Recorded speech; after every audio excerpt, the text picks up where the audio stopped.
Les cours publics de l'école urbaine de Lyon. Pour le partage des pensées contemporaines autour des mondes urbains anthropocènes. Les chercheurs exposent leurs travaux.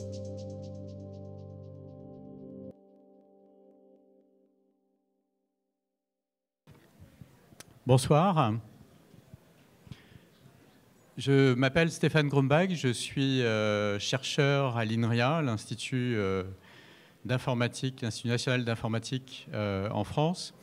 Et je voudrais ce soir vous parler de la transition numérique dans une perspective assez large, assez globale, plutôt historique. Donc je vais essayer de m'intéresser à une transformation dans l'histoire, donc sur le long terme, et essayer de réfléchir à ce qu'on peut anticiper du futur de nos sociétés et du rôle du numérique dans nos sociétés. Alors, le numérique est un sujet extrêmement controversé, suscitant des enthousiasmes et des craintes, des visions utopiques et dystopiques. Je vais essayer de prendre un petit peu de hauteur par rapport à la fois au débat qui a lieu aujourd'hui et puis aussi aux événements qui émaillent le développement du numérique et un certain nombre de scandales sur l'usage des données. Prendre de la hauteur justement pour pouvoir un peu plus penser l'évolution sur le long terme. On a tendance parfois à surestimer les transformations, l'impact des transformations sur le court terme et à sous-estimer à l'inverse les transformations sur le long terme. Et donc c'est plutôt ça que je voudrais faire. Le deuxième point que je voudrais faire sur ma réflexion autour du numérique, c'est d'aller le replacer dans un contexte. La transition numérique ne change pas un monde qui est par ailleurs relativement stable. Elle opère sur un monde qui est dans une transformation assez radicale, une transformation qui est liée, je n'ai pas besoin beaucoup de m'étendre sur ce point ici évidemment, mais qui est liée à l'émergence d'une nouvelle manière d'interagir, à la nécessité d'une nouvelle interaction avec l'écosystème de la planète, avec la nature, avec l'environnement global qui évolue. Et donc nous sommes dans cette double transformation. Donc le numérique est important pour ce qu'il construira, ce qu'il permettra de construire dans l'adaptation au changement de l'environnement global et dans les efforts pour l'atténuation des impacts de nos activités sur l'environnement. C'est donc véritablement ça mon angle d'attaque. Pourquoi comprendre pourquoi ces deux transitions, ces deux révolutions, celle du numérique qui bouleverse fondamentalement nos sociétés et celle de la réalisation que nous devons changer le mode d'interaction avec l'écosystème, pourquoi ces deux transformations ont lieu en même temps. Elles sont en général traitées de manière séparée. Si vous lisez sur le numérique, vous lirez sur tout un tas d'aspects de la société d'hier qui sont affectés par le numérique, et si vous lisez sur le climat ou différents aspects de l'écosystème, c'est pareil, le numérique sera relativement marginal. C'est vraiment cette rencontre que je voudrais interroger. Et donc pour moi, il s'agit en fait d'une seule transition, et le numérique émerge comme un vecteur d'organisation d'une nouvelle société où l'information, les données, la capacité de contrôle va être démultipliée, et c'est vraiment le cœur de mon sujet, c'est vraiment les données, le numérique, c'est du contrôle, c'est une société du contrôle dans laquelle nous rentrons. Alors le numérique, fondamentalement, c'est quoi? C'est à la fois quelque chose d'extrêmement important, impactant, et extrêmement simple dans son principe. Le numérique, c'est la capacité de séparer l'information du support physique d'où elle vient. C'est une capacité, on a toujours su recueillir de l'information, mais on voit aujourd'hui cette capacité totalement démultipliée. Je vais prendre un exemple très très simple qui touche l'activité humaine. Mais cet appareil, qui est un capteur, enregistre mes positions dans l'espace physique en continu. Et donc, il existe quelque part un endroit où l'ensemble de mes positions, pendant 1 an, en temps réel, sont enregistrées et stockées. Ce type d'information n'existait pas avant. Même les individus ne savaient pas exactement, même dans une journée, où ils étaient précisément dans le temps, encore moins, bien sûr, dans l'espace d'une année. Donc le numérique permet de recueillir des informations, de les séparer. L'ensemble, ma trace dans l'espace physique pendant 1 an, je ne sais pas où elle est exactement, je n'en ai pas possession moi, elle est séparée de ma personne, donc du monde physique dans lequel je vis, et elle est utilisable dans ce monde physique. Ces traces touchent l'activité humaine, l'activité sociale, l'activité économique, mais elles touchent également l'écosystème de la planète, dont on enregistre ce que nous savons sur l'évolution de l'écosystème de la planète. Nous le savons grâce au numérique. Bien sûr, il n'y a pas que le numérique, mais sans le numérique, nous ne pourrions pas ni récolter des données, ni modéliser, ni faire de la prédiction. Mais nous récoltons aussi des données du vivant, et de plus en plus, nous allons pénétrer les données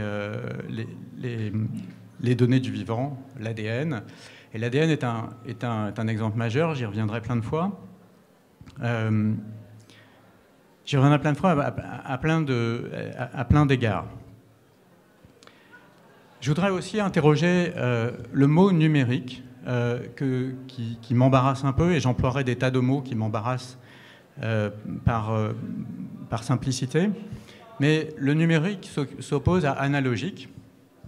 Et donc, il désigne une manière de coder le signal qui n'est pas codé comme un signal simplement physique, comme du son ou de l'image, mais qui est codé sous forme d'une représentation systématique, sous forme de 0 et de 1, suivant une convention de codage qui, en général, perd de l'information par rapport, si c'est un signal physique, par rapport au signal physique, par exemple, et qui se développe essentiellement après la Seconde Guerre mondiale, de manière massive dans les ordinateurs. Alors le numérique, c'est important, donc le fait de coder de manière numérique, c'est important parce que ça permet d'avoir une approche systématique de n'importe quel type de données. Donc on a les mêmes machines, les mêmes protocoles qui peuvent traiter l'ensemble des données, quelle que soit leur provenance, et c'est ce qui a permis cette immense explosion. Pour autant, ce qui m'intéresse, c'est l'information. Et l'information, elle est partout.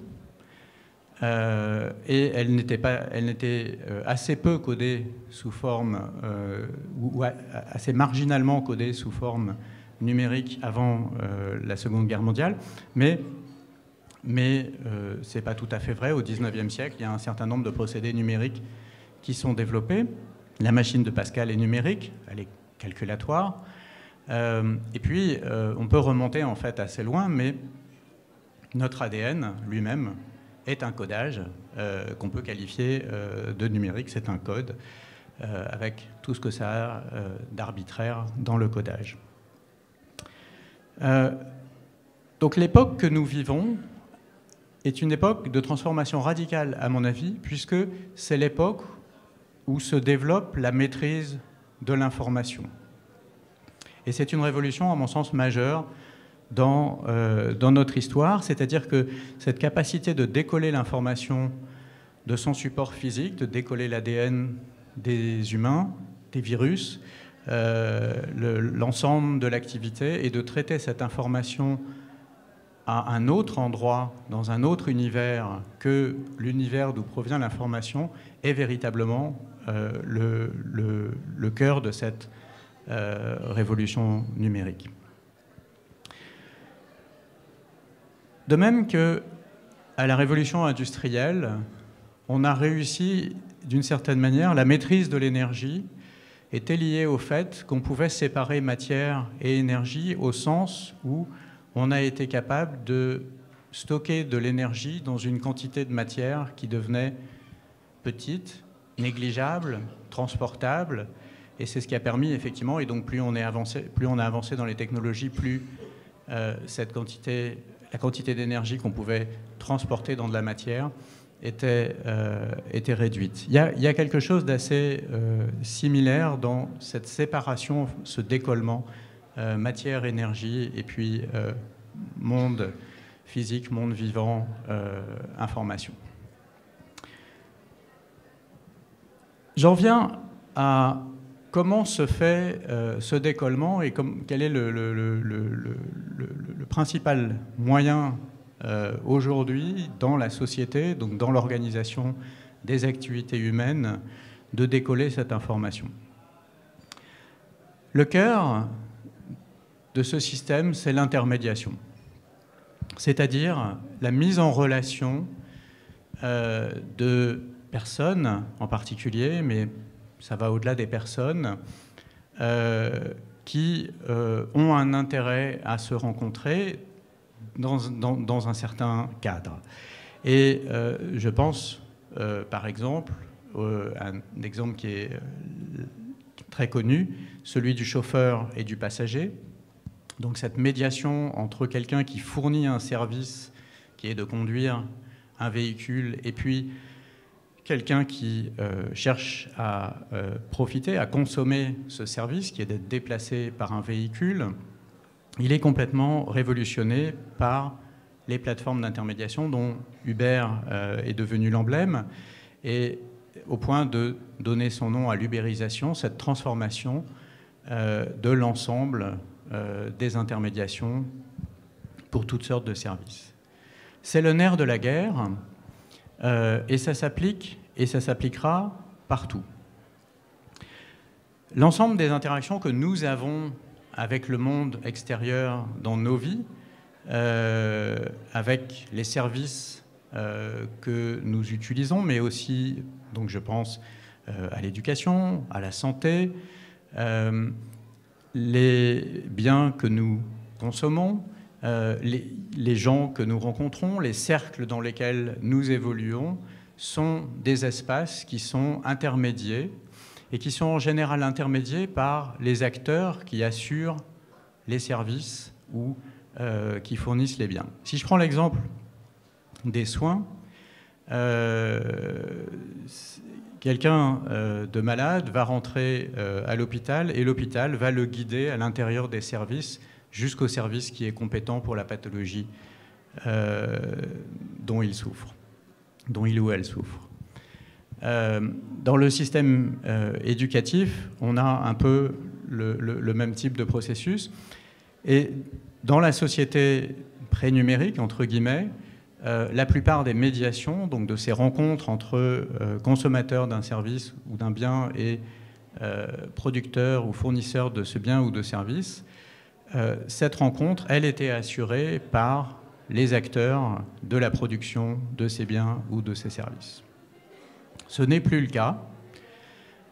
Il y a de nouveaux acteurs qu'on appelle des pure digital players, donc des gens qui n'existent en fait que dans le monde numérique et qui vont se glisser, s'insinuer à l'intérieur de ces espaces où se font ces rencontres et puis remplacer les acteurs anciens qui assuraient la rencontre. Donc l'exemple de Uber rendant obsolètes les sociétés de taxi qui étaient locales et mettaient en relation leurs chauffeurs avec des passagers est l'exemple emblématique. Mais cette transformation, elle touche et elle va toucher l'ensemble des domaines. La presse, par exemple, a été fortement affectée par cette transformation. C'est-à-dire que le lien entre un lecteur et un journaliste qui produit un article, il n'est plus assuré, ou il n'est massivement plus assuré par un journal qui a un comité de rédaction qui fait des choix, arbitre et produit un ensemble qui s'appelle un journal. Ça, c'est devenu pour une part où ça a été mis terriblement en difficulté et c'est devenu relativement obsolète par rapport à des plateformes qui peuvent fournir directement le contenu et intermédier entre le lecteur et le rédacteur. On voit ça de manière assez systématique, ça suscite beaucoup de controverses, particulièrement dans la presse, j'y reviendrai la prochaine fois, mais on voit que l'ensemble de la société évolue vers ces mécanismes. Alors en fait, le premier grand système numérique d'intermédiation, c'est un système qui semblait anodin, c'est le moteur de recherche. Le moteur de recherche, les moteurs de recherche commencent à se développer dans les années 90, à la fin de la première moitié des années 90, après l'apparition du web et la multiplication des pages produites par tout un tas de gens et tout un tas d'institutions. Ce fouillis de pages devenait assez compliqué. Au début, on a fait des portails, on a classé les pages par rubriques, un peu comme les rubriques des journaux en fonction de différents intérêts. Et puis ce système ne passait pas à l'échelle, il y avait trop de pages et puis les gens de toute façon pouvaient s'intéresser à des choses assez différentes et émerge le moteur de recherche. Alors le moteur de recherche est une idée, on s'est fortement, enfin, moi-même j'ai du mal à me souvenir que ça n'existait pas autrefois. On s'est vraiment habitué à ce mode de fonctionnement, c'est une révolution radicale, c'est une médiation entre, je simplifie un petit peu, mais des gens qui produisent de la connaissance et puis des gens qui cherchent à accéder à cette connaissance. Donc on est toujours dans ce que les économistes appellent un marché biface entre des producteurs et des consommateurs. Alors l'exemple du moteur de recherche est intéressant, j'y reviendrai aussi, parce qu'il permet de mettre en lumière exactement le rôle, la manière dont ces intermédiations se développent et quelle est leur importance. Le moteur de recherche ne rapporte rien. Il y a quelque chose il y a un modèle économique qui n'est pas lié à l'activité du moteur. Ce que rapporte le moteur, c'est les traces d'utilisation de ses utilisateurs, c'est-à-dire la séquence de recherche que nous faisons, parfois identifiée, parfois non identifiée, mais toujours géolocalisée, que recueille le moteur de recherche. Et ces traces ont une valeur absolument inouïe. Et ce qui est intéressant, c'est que l'acteur qui produit le moteur est aujourd'hui le seul à la jouissance exclusive de ces traces. Pour l'instant, les questions de propriété sont compliquées, et puis les questions de droit à long terme de l'accès à ces traces évolueront. Mais globalement, il est à peu près le seul. Je vais mettre de côté les services de sécurité de l'État qui ont des accès, évidemment. Mais globalement, il est le seul à pouvoir accéder à ces données. Et ces données, en fait, sont d'une richesse inouïe et elles permettent de rentabiliser le moteur. C'est la face économique du moteur, puisqu'elles permettent de révolutionner la publicité, la manière dont la publicité est envoyée aux utilisateurs, et elle est la source du revenu du moteur. Mais elles permettent en fait beaucoup plus. Elles permettent en fait de savoir à peu près tout ce qui se passe dans une société, parce que nous cherchons tous sur le moteur et l'ensemble de nos soucis peuvent être intéressants pour traquer nos activités personnelles, mais c'est aussi extrêmement intéressant pour savoir ce qui intéresse une population. À l'époque de la précédente crise de coronavirus en Chine, au moment du SRAS, Google avait lancé Google Flu, donc un système de monitoring global de la grippe au niveau mondial, simplement basé sur les requêtes qui étaient liées aux symptômes de la grippe et qui permettaient de mesurer l'évolution de la grippe dans les différentes régions. Ce qui est intéressant dans ce système, c'est qu'il était très en amont comme connaissance des organismes de veille sanitaire des États qui remontent les données des médecins, mais évidemment, on cherche sur le moteur de recherche avant d'aller chez le médecin, et la donnée est donc accessible tout de suite. Et puis les médecins remontent les données avec aussi un petit peu de lenteur. Et donc, essentiellement, le système avait une semaine d'avance, quelque chose comme ça, ou 10 jours sur ce qui a été mesuré aux États-Unis, sur le Center for Disease Control, qui surveille les maladies infectieuses aux États-Unis. Donald Trump s'est plaint que les requêtes faites sur le moteur de recherche de Google étaient orientées politiquement en sa défaveur. Et on voit bien à quel point un moteur de recherche sur n'importe quel territoire peut orienter les résultats des recherches de manière avec un biais quasiment imperceptible, mais qui va orienter le vote d'une population sur un territoire. Donc le pouvoir du moteur est absolument majeur. Je reviendrai sur ces intermédiations, elles sont dans tous les domaines, elles vont continuer à bouleverser nos sociétés, à faire s'effondrer des pans entiers de l'administration publique, ou de la manière dont l'administration publique fonctionne, et il y a beaucoup d'inquiétudes sur l'aspect privé-public, et j'aimerais aller au-delà de cette question publique-privée qui touche la société aujourd'hui, pour comprendre comment demain, de manière avec l'administration publique ou des entreprises privées, seront gérés un certain nombre de services essentiels de n'importe quelle société humaine. Les acteurs, donc, ce que je vous disais, c'est l'intermédiation, c'est le nerf de la guerre du déploiement du numérique. Pourquoi ? Parce que la mise en relation, c'est une question de données et que plus on a de connaissances, mieux on saura mettre en relation de manière pertinente des acteurs. Donc le numérique bouleverse l'intermédiation, mais c'est l'intermédiation qui fait l'envol du numérique. C'est par ce biais que le numérique est capable de devenir extrêmement puissant. Quand on considère aujourd'hui les premières capitalisations boursières de la planète, il y a encore 10 ans, la moitié des 10 premières capitalisations boursières, c'était des pétroliers. L'énergie, bien sûr, et l'industrie qui était la plus proche du pouvoir politique, la plus fondamentale pour faire tourner un pays. Aujourd'hui, quand on regarde les 10 premières capitalisations boursières, eh bien, on trouve 7 plateformes d'intermédiation, 5 américaines, 2 chinoises. 2 d'entre elles sont des vieilles sociétés, je vais parler du point de vue du numérique, Apple et Microsoft. Donc elles ne sont pas si anciennes que ça, mais elles sont plus anciennes que les années 90 ou 2000. Toutes les autres datent essentiellement des années 2000 ou de la fin des années 90. Google date de 98.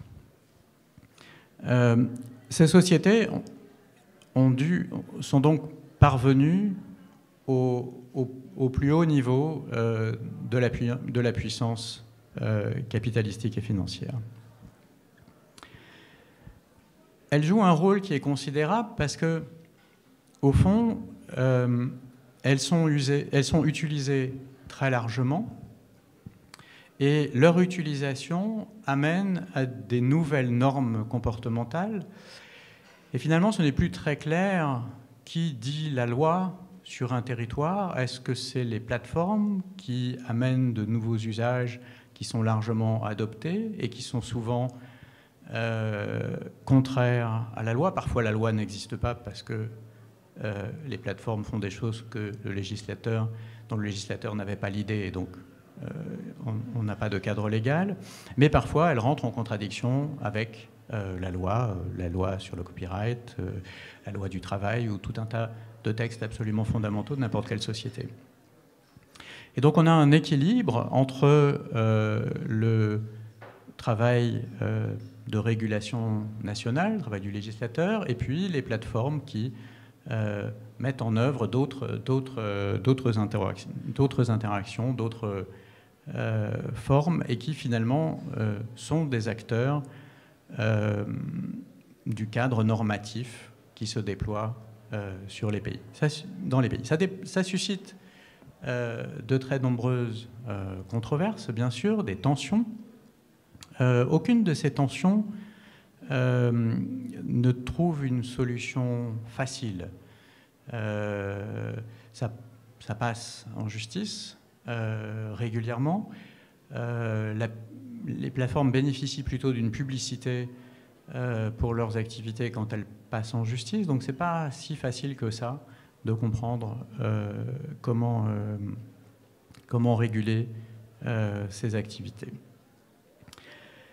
On peut s'interroger aussi sur leur rôle, sur leur légitimité, mais elles vont décider que sur un territoire, les relations employeur-employé sont de telle forme, ce qui ne correspond peut-être pas au cadre légal de ce territoire qui est obtenu par des processus démocratiques ou pas, peu importe, mais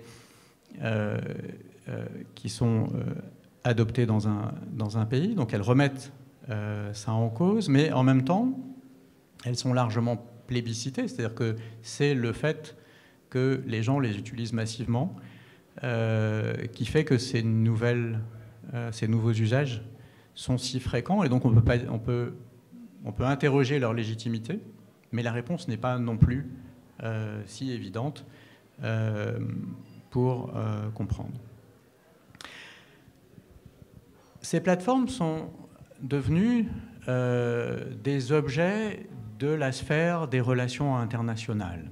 Avant, dans les relations internationales, il y avait des nations. Les nations échangent. Et puis, on trouve aussi dans la sphère des relations internationales des grands acteurs, des grandes entreprises, des multinationales, qui sont implantées largement dans un nombre de pays assez important. Et certaines d'entre elles, dans certains secteurs, ont des relations avec les États qui sont privilégiés et qui peuvent justifier que les États s'engagent dans des efforts diplomatiques pour les contrer ou les défendre, ou bien dans des efforts militaires pour défendre l'intérêt de ces entreprises qui sont stratégiques pour les États. Pour autant, la plupart des entreprises de ce passé pré-numérique restent des multinationales. Les États ont des relations avec elles, mais l'objet multinational est assez clair. Les plateformes ont une position totalement différente. Ce ne sont plus simplement des entreprises, et au fond, elles ne sont pas si éloignées que ça des États. Elles ont à peu près toutes les prérogatives des États, sauf le territoire. Aucune multinationale autrefois ne pouvait être en relation quotidienne avec un nombre de personnes supérieur à la population de n'importe quel État sur la planète. Ça n'avait jamais existé. C'est le cas aujourd'hui des grandes plateformes qui ont, je crois que Facebook est à 2,5 milliards d'utilisateurs, dans plus d'1,5 milliard d'utilisateurs qui ont une activité quotidienne. Par ce biais, les plateformes se retrouvent accumuler une quantité de données, d'informations, de connaissances sur la population qui est sans égale, et elles sont dans une situation où en fait elles ont beaucoup plus d'informations que l'État lui-même. Google en sait plus sur la France que l'INSEE. Google ne sait pas la même chose, mais les processus de collecte de données sont des processus temps réel, là où l'INSEE va avoir des méthodes statistiques et donc des données plus lentes, et une information qui est bien plus diversifiée et qui pose aux États des questions absolument essentielles sur la capacité à utiliser ces puits de données qu'on trouve dans les plateformes sur la population, l'activité économique, sanitaire, politique, etc. Beaucoup de controverses autour de ça. Ce sera intéressant de suivre la prochaine élection américaine, parce que la précédente et la deuxième élection, lors de la deuxième élection d'Obama, les plateformes avaient joué un rôle absolument essentiel. Idem pour celle de Trump, avec toutes les questions de potentielle ingérence étrangère, la question de la définition de la vérité, j'y reviendrai aussi. Donc on est en face d'acteurs qui vont être aussi au cœur du dispositif de défense. L'ensemble, les plateformes ont la plus grande vision, connaissance de ce qui passe dans les réseaux. Ça inclut aussi les virus, les attaques, etc. La guerre va se faire demain en premier lieu et en partie dans ce monde-là, donc sur les réseaux. Donc la défense est évidemment très proche des plateformes. Le renseignement également. En 2013, en juin 2013, quand Edward Snowden fait ses déclarations sur les programmes de la NSA et la manière dont la NSA collecte des données d'un certain nombre de grandes plateformes américaines, le monde semble en être surpris. Alors, ce qui est véritablement surprenant dans l'impact des déclarations de Snowden, c'est la surprise du monde. Parce que l'activité des agences de renseignement, les agences de renseignement dans tous les pays du monde vont chercher l'information là où elle est. L'arrivée des plateformes qui accumulaient des données massives sur l'ensemble de la population était évidemment une source de données qui ne pouvait pas ne pas passer dans le radar des agences de renseignement. C'était tout à fait évident que les agences de renseignement étaient présentes sur l'accès à ces données. De surcroît, il y a un accident de l'histoire qui... c'est difficile de mesurer l'impact qu'il aura si on regarde l'histoire dans 100 ans, mais à court terme, en tout cas dans le monde dans lequel on vit aujourd'hui, il y a un impact majeur qui est le 11 septembre 2001, l'attaque du 11 septembre 2001 sur les États-Unis, qui va faire de la lutte contre le terrorisme des priorités des États. Et donc qui dit lutte contre le terrorisme dit renforcement des agences de renseignement, et en particulier pour les États-Unis de l'une d'entre elles, la NSA, qui s'occupe des renseignements qui transitent sur les réseaux de télécommunications. Ce débat est absolument fondamental. Il bouge les frontières du monde dans lequel nous vivons, entre la sphère privée, la capacité de l'État ou des entreprises à accéder à ces données, à exploiter ces données. L'impact des révélations de Snowden, donc ce que je disais, ce qui est surprenant dans les révélations de Snowden, ce n'est pas les révélations, c'est le fait que le monde ait été surpris, puisqu'on savait depuis longtemps, et quand je dis on savait, ce n'était pas une affaire de spécialistes, des grands journaux comme le Washington Post ont eu énormément d'articles entre 2001 et 2013 sur les capacités de la NSA. Et puis, en fait, les Américains sont assez transparents là-dessus, et sans doute, les sources les plus intéressantes sont les sources officielles, et les auditions publiques des patrons du renseignement américain au Congrès sont absolument explicites, non pas sur le détail des programmes, mais sur la nécessité de renforcer leurs industries Internet pour être capables de les écouter et développer l'intelligence économique et sécuritaire du pays. Donc il n'y a absolument aucune ambiguïté là-dessus.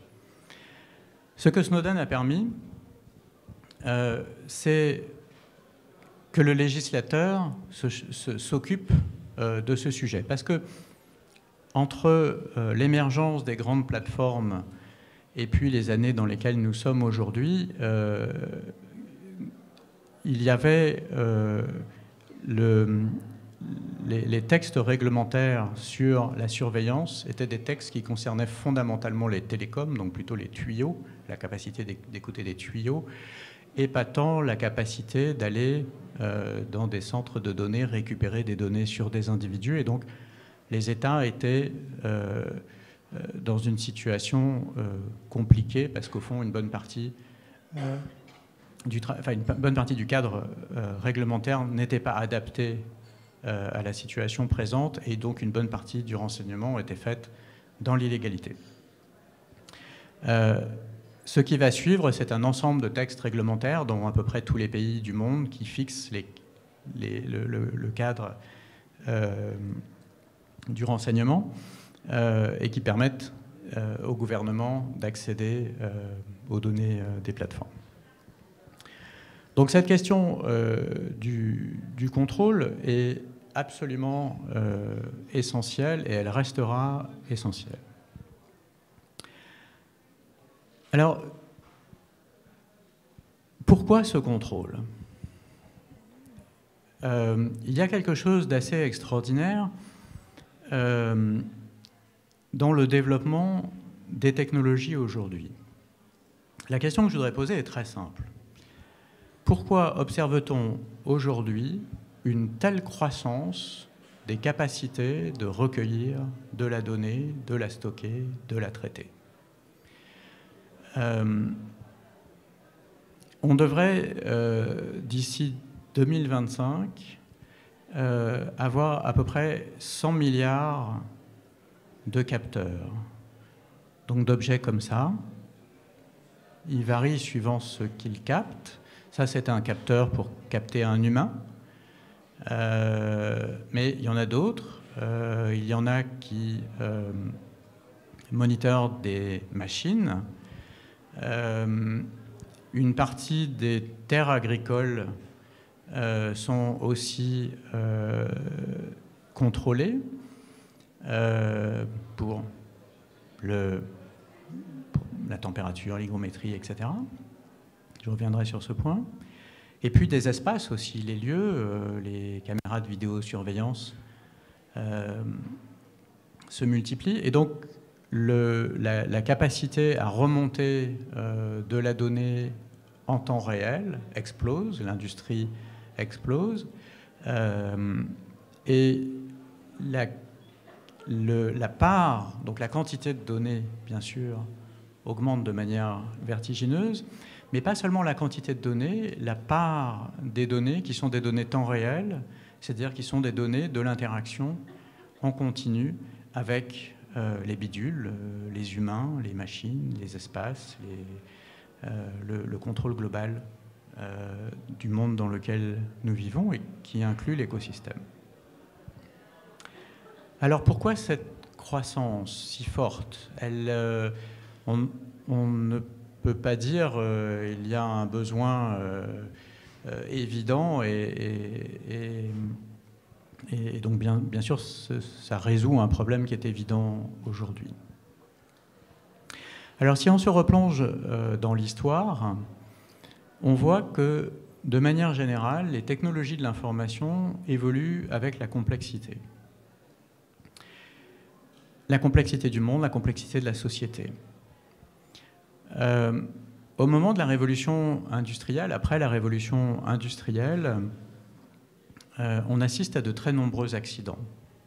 Certains de ces accidents sont dus à des imperfections de la matière, à des imperfections de la machine à vapeur, ou d'autres imperfections technologiques. Mais beaucoup de ces accidents sont dus à des problèmes d'information. Je prends un exemple très simple, très évident. Faire un train, c'est maîtriser la thermodynamique, la machine à vapeur. Mais faire deux trains, c'est maîtriser l'information, parce que sinon, elle se rentre dedans. Et tout le 19e siècle voit une croissance de la maîtrise des technologies de l'information qui coévolue avec le déploiement des technologies. Et si je mettais une photo pour illustrer ce propos, je mettrais une photographie de voie de chemin de fer au 19e siècle et n'importe quelle photographie de voie de chemin de fer au 19e siècle a une ligne de télégraphe qui longe la voie de chemin de fer. Impossible de faire marcher le chemin de fer sans le télégraphe, impossible de déployer le télégraphe sans avoir cette propriété filaire qui traverse des régions entières et le long de laquelle on peut installer la voie de télégraphe sans avoir besoin de nombreuses négociations avec les propriétaires des terrains. C'est intéressant parce qu'en fait, une partie des infrastructures aujourd'hui sont toujours aménagées le long des voies de communication physique. Donc on voit cette évolution des technologies de l'information faisant face à la montée de la complexité et permettant de répondre à cette complexité. Au milieu du XIXe siècle, à la fin des années 50, le premier câble transatlantique relie l'Irlande au Canada. Et donc l'information circule entre les capitales européennes et les grandes villes de l'Est, de la côte Est américaine, en quelques minutes. En quelques minutes, on a fait un aller-retour d'informations, là où avant, bien, il fallait 3 semaines pour envoyer un message en bateau et le récupérer quelque part. Et donc cette rapidité dans la communication de l'information va tout changer. Le prix des céréales est connu en même temps sur les 2 rives de l'Atlantique. Et donc les marchés vont changer, tout va changer. Et donc ce qu'on observe, c'est la montée de la complexité qui provoque ou qui fait que certaines technologies de l'information vont devenir extrêmement pertinentes et se développer. Et le développement de ces technologies de l'information va à son tour complètement changer d'autres secteurs d'une manière qu'on ne prévoit pas toujours ou que certains prévoient et que beaucoup ne prévoient pas. Et on observe ça aujourd'hui avec la montée, l'explosion tout à fait extraordinaire des technologies de l'information. Alors d'où vient la complexité ? Des villes, des grandes villes, de la gestion des grandes villes, comment ne pas donner cet exemple à l'école urbaine, de la mondialisation des échanges, bien sûr, de la financiarisation du monde, qui fait que par l'extrême abstraction des mécanismes financiers, des activités qui paraissent totalement, qui ont lieu à des endroits totalement différents de la planète, vont se trouver reliées et interdépendantes, mais aussi bien sûr des outils, des technologies de l'information elles-mêmes qui nous lient en temps réel avec un grand nombre de systèmes. Et puis enfin, je crois que l'élément le plus important de la complexité aujourd'hui, la véritable explosion de la complexité, elle est due au fait que si nous concevions les activités humaines dans l'espace socio-économique, en faisant l'hypothèse que le sol sur lequel nous marchons et que l'environnement, la nature, entre guillemets, sur laquelle nous reposons, est à notre service, et donc que nous ne sommes pas dans une interaction avec la nature, mais que nous vivons sur la nature, en exploitant la nature. Ce changement de paradigme qui nous place maintenant en interaction avec la nature et donc avec une réponse de l'environnement global, nous oblige, pour l'ensemble des activités que nous avons, à prendre en compte non plus seulement les impacts socio-économiques, mais les impacts avec l'écosystème. Et c'est là que me paraît être le point absolument fondamental de la compréhension du numérique si on s'intéresse au futur. C'est-à-dire, ce n'est pas seulement la question de savoir ce que le numérique change au monde d'hier, parce que le monde d'hier, de toute façon, rentre dans une zone de turbulence et va sans doute perdre énormément du socle sur lequel il est construit, des valeurs, des pensées politiques, de la manière de le concevoir. Ce monde est aujourd'hui fracturé, on le voit, il suffit de regarder les résultats des élections, la manière dont les partis politiques se situent, mais y compris dans les pays non démocratiques, on trouve exactement les mêmes tensions que dans les pays démocratiques.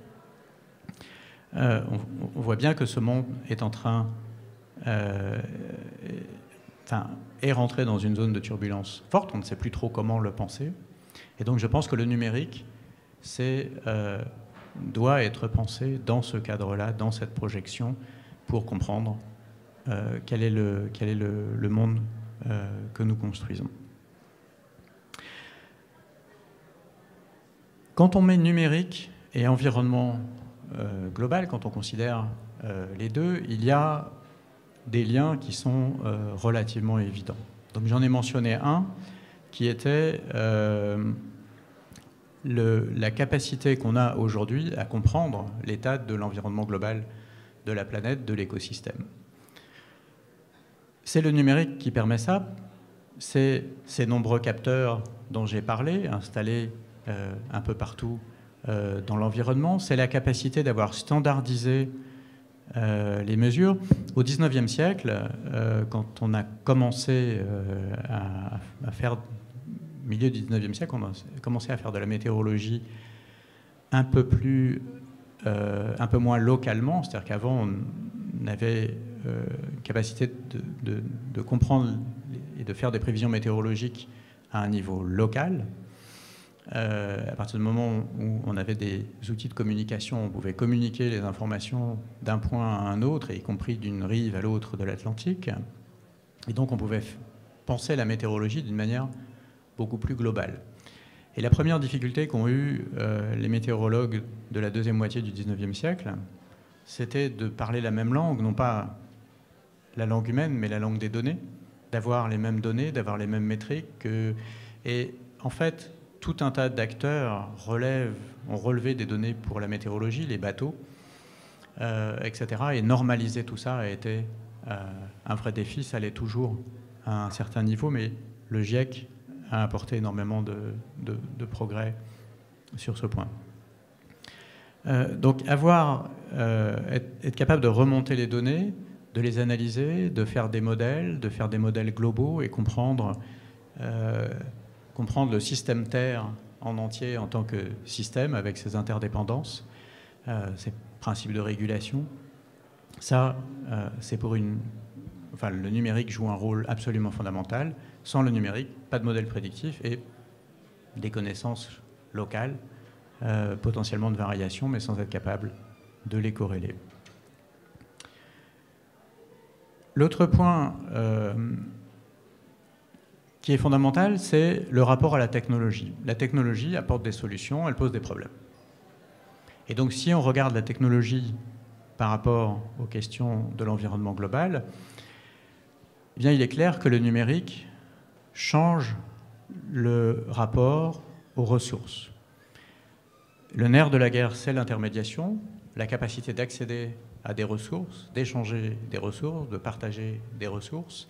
Et donc on voit bien à quel point le numérique pourrait être extrêmement vertueux dans partager les ressources qui sont aujourd'hui disponibles, puisque nous passons d'un monde d'abondance où les ressources étaient infinies, et donc la question était d'en produire autant qu'on voulait en consommer, à un monde où les ressources vont devenir limitées, et donc on devra les partager au mieux, suivant des idéaux ou des modèles politiques qui peuvent varier, mais dans tous les cas, le numérique joue un rôle fondamental dans cette capacité de répartir, allouer les ressources.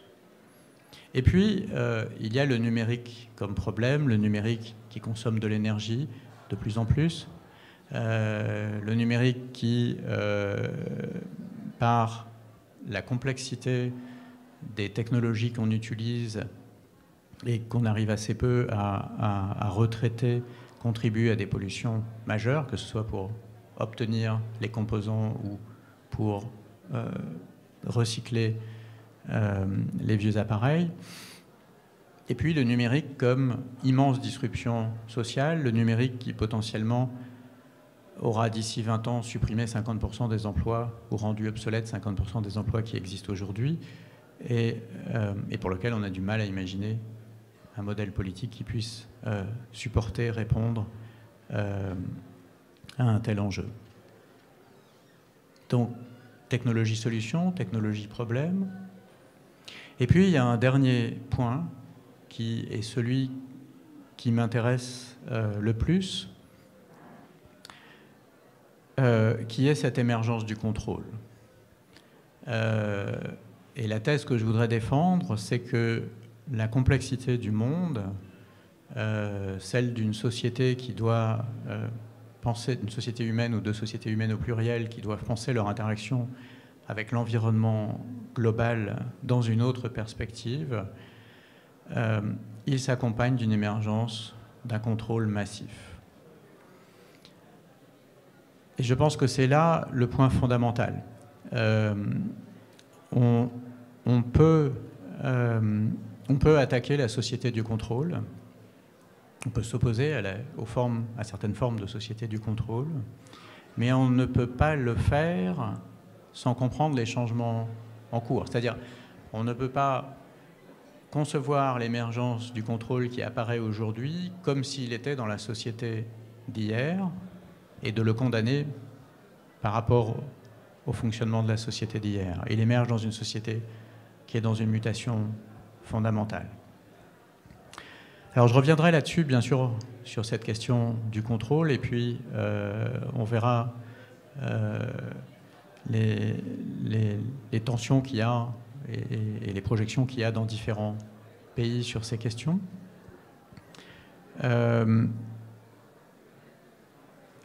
voudrais finir sur l'Europe. Je trouve ça très difficile de réfléchir au numérique en Europe. C'est très difficile parce que nous sommes dans une situation de dépendance totale vis-à-vis principalement des États-Unis, et puis probablement de manière croissante, nous le serons vis-à-vis de la Chine. Il n'y a essentiellement pas d'industrie du numérique en Europe.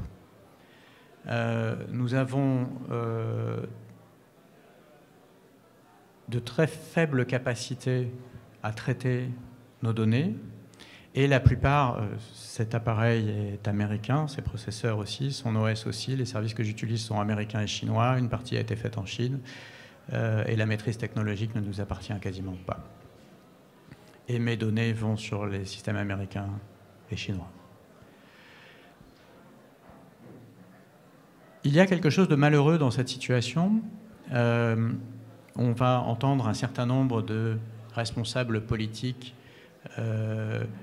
s'engager sur le développement du numérique, mais force est de constater que Google a plus de 95% de part de marché sur le moteur de recherche en Europe, en France en tout cas, et en Europe globalement, je crois. Enfin, ça varie dans certains pays, mais globalement une présence très forte. On ne réalise pas, ce n'est pas du tout le cas aux États-Unis, par exemple. Google n'a pas 95% de part de marché aux États-Unis, pas plus que Baidu. Baidu n'a jamais une telle part de marché sur le territoire chinois. Donc nous sommes prisonniers d'une situation qui est assez malheureuse. On le voit dans toutes ces turbulences, que ce soit les efforts de la Commission et du Parlement européen, que ce soit les décisions de la Cour de justice européenne ou de la CNIL en France, que ce soit les efforts du ministre des Finances pour faire évoluer la fiscalité et ramener une partie des bénéfices enfin, définir une fiscalité. Et ça fait longtemps que ce sujet est sur la table, et sa faible capacité à le faire.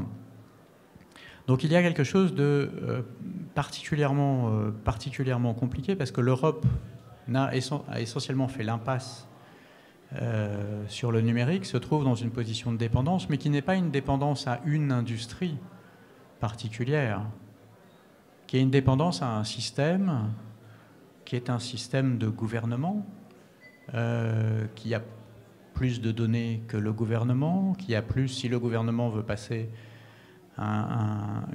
si le pays veut adopter une certaine régulation sur un sujet, il est assez facile aux opérateurs du numérique de le contrer. Et au fond, une situation dans laquelle il paraît de plus en plus difficile d'organiser une élection. Nous n'avons plus la maîtrise du débat politique. Nous n'avons plus non plus la maîtrise de la connaissance scientifique, de la vérité scientifique. Tout circule, le vrai et le moins vrai, sans que ce soit très facile à contrôler. Et donc, il devient de ce fait extrêmement difficile de gouverner.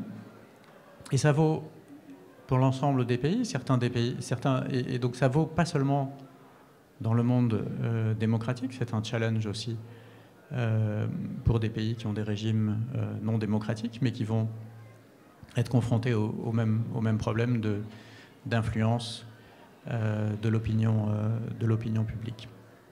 Alors je reviendrai aussi là-dessus.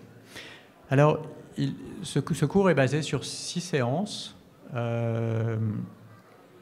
qui ont lieu le mercredi à 11h tous les 15 jours à peu près. La prochaine sera sur donc mercredi prochain. Je parlerai beaucoup plus en détail de l'intermédiation en montrant quels sont les mécanismes qui font que ces nouveaux acteurs peuvent devenir extrêmement puissants et rendre obsolètes tout un tas de secteurs absolument fondamentaux, et leur rôle dans le concert des nations aujourd'hui. Dans celle d'après, je parlerai des machines et de l'intelligence des machines et de cette révolution qu'on vit aujourd'hui dans, d'une certaine manière, un monde que nous n'arrivons plus à penser. Sa complexité est trop forte, et c'est à ce moment-là que nous développons des machines intelligentes, qui nous permettent à la fois de penser avec nous ou sans nous, et qui vont s'imposer dans le paysage, y compris dans le paysage de la gouvernance.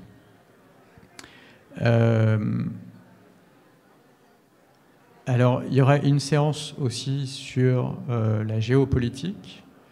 Ah oui, j'ai oublié. Donc, il y a une séance avant où je parlerai de la convergence entre vivants et machines. Et avant, c'était assez facile de distinguer un être vivant d'une machine. Ça l'est de moins en moins. On peut hacker le vivant, le transformer. On peut aussi coder des machines à l'intérieur des cellules. Et donc, on voit que la frontière entre les deux devient plus ténue. Et je crois que le point fondamental, il est que ce triangle entre les humains, la nature et les machines est en train de fondamentalement changer. Je parlerai aussi un peu de l'Asie, parce que je pense que c'est plus facile en Asie de penser ce triangle que chez nous, où l'opposition nature-culture est tellement brutale qu'on ne supporte même pas les machines.